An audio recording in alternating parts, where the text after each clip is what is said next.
NDA తరఫున రాష్ట్రపతి పదవికి పనిచేస్తున్న రామ్నాథ్ కోవింద్ కు తమ మద్దతునని స్పష్టం చేశారు వైసీపీ నేత భూమన కరుణాకర్ రెడ్డి.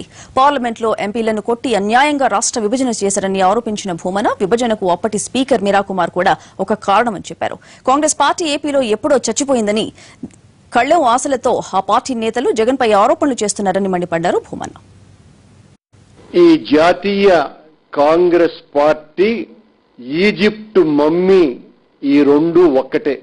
చచ్చి చాలా కాలమైంది, అయినా బతికున్నాము అని దింపుడు కళ్ళెపు ఆశతో అప్పుడప్పుడు లేచి మా ఉనికిని కూడా చూడండి అన్నట్టుగా ఈ బహిరంగ లేఖ రఘువీరారెడ్డి గారు రాసినట్టుగా కనపడుతోంది.